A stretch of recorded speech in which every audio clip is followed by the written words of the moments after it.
All right, so today we're diving into something, well, kind of unexpected nailing machine operator. Honestly, when I saw those roll catcher guides you sent, I pictured like endless rows of hammers going nonstop.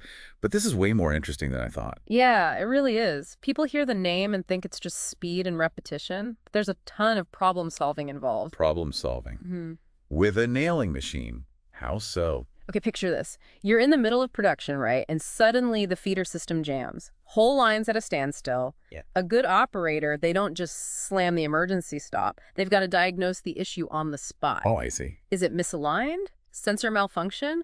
Maybe even a bad batch of nails. Each problem, different solution. And on a production floor, time is money. Right, of course. So you need to think fast under pressure. And that kind of ties into what RoleCatcher was saying about mechanical aptitude, right? Exactly. We're not just talking about knowing which way to hold the hammer, You might go from a pneumatic nailer for smaller stuff, then boom, switch to a heavy-duty hydraulic system to punch through thick lumber. Understanding how these machines work, adjusting settings, troubleshooting, that's the real deal. Makes sense. It's way more technical than people realize, so it's not just hammering all day. What's a typical day actually look like for someone in this role? Well, according to RoleCatcher's guide, you're running the machinery, obviously, but then there's quality control, making sure those nails are placed right, joints are secure, no defects. And of course, there's maintenance. Cleaning, lubricating, keeping your machine happy. Oh, right. Got to keep it running smoothly. Exactly. And depending on the size of the operation, you might be working with other operators, supervisors, maybe even training new folks as you move up. So there is room for growth then, because that's something I wanted to ask about. What's the long-term outlook here? Someone starts as an entry-level operator. What's next? It's not a dead end, not at all. RoleCatcher actually maps out a whole career path for this. Oh, interesting. And it's not just about a fancier title. You get more responsibility and, yeah, usually a better paycheck, too. You might start assisting, shadowing a senior operator, then move on to running things solo, different machines, bigger projects. Eventually, you could be supervising a whole team, even doing the training yourself. Okay, so big picture. There's definitely a ladder to climb. But let's get real about the work environment for a sec. RoleCatcher doesn't sugarcoat it. We're talking factories, plants, right? Can be noisy, dusty, maybe even hot. Safety's got to be a top priority, and you're working around a lot of other people. Right, and that's where being adaptable comes in. Because the whole manufacturing world is changing fast. Remember that section in the guide, technology advances? Automation and robotics, that's becoming huge in this line of work.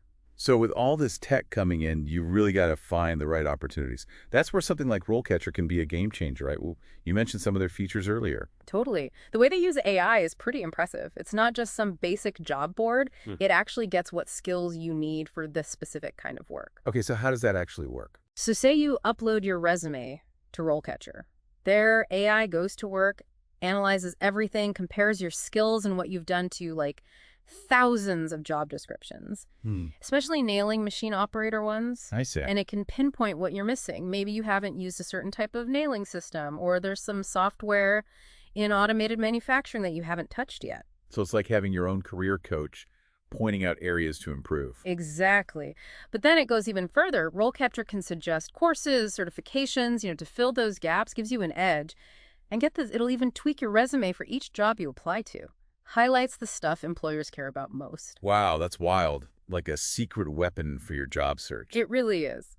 And we can't forget the interview prep. RoleCatcher has this whole database of common questions for nailing machine operators. Well, that's smart. So instead of getting blindsided by some question like, tell me about a time you had to fix a nailing machine, you can walk in feeling ready. Precisely. And it's not just memorizing answers. Thinking through those questions, that shows you can solve problems in the real world. Right. Like they might ask, how do you make sure the finished product is good quality?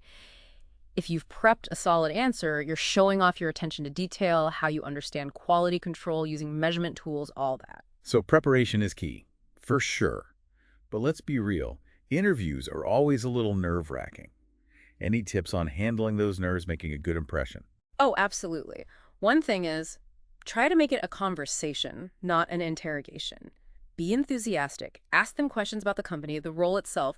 Don't be afraid to show off those soft skills that matter in any factory setting, teamwork, communication, that you're eager to learn. So it's not just about working the machine. It's about being a good team player, communicating well, all that stuff. Now, you mentioned earlier how manufacturing is changing so fast, especially with automation becoming more common. Makes you wonder, though, what does all this mean for the future of, like, being a nailing machine operator? It's not like robots are going to take over completely, right? Yeah, good point. It's not about replacing, it's more like things are leveling up. Think about it like this. You're going from using a hand tool to running a whole computerized system. The basic skills are still there, but now you're managing way more complex stuff. Troubleshooting software, maybe even programming the So machines. it's like, you got to stay ahead of the curve. What advice would you give to someone just starting out now? Honestly, be open to learning new things.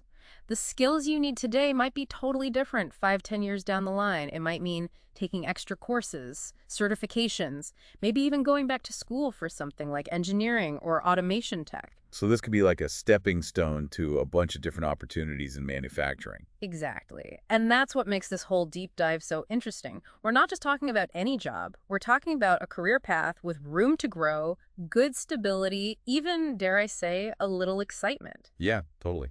Remember those stories from RoleCatcher, from actual operators? Yeah, those were cool. One of them talked about going from running one machine to being in charge of a whole production line, all because they were willing to learn new things and adapt. That's awesome. So basically, becoming a nailing machine operator, it's not just about being good with your hands. It's about being adaptable, always learning, and understanding how manufacturing is changing. Exactly. Who knows, maybe one day you'll be the one training the newbies, passing on your knowledge, your passion for this work, because let's face it, it's overlooked, but it's essential. Couldn't have said it better myself. We've learned that being a nailing machine operator is way more than meets the eye. You're troubleshooting, you're dealing with high-tech equipment. There's real potential here. So if you're the kind of person who likes working with their hands, good at solving problems, not afraid of a little hard work, this could be the perfect fit. The future of manufacturing needs skilled people like you. So go for it. Never stop learning, and you'll nail that dream job in no time.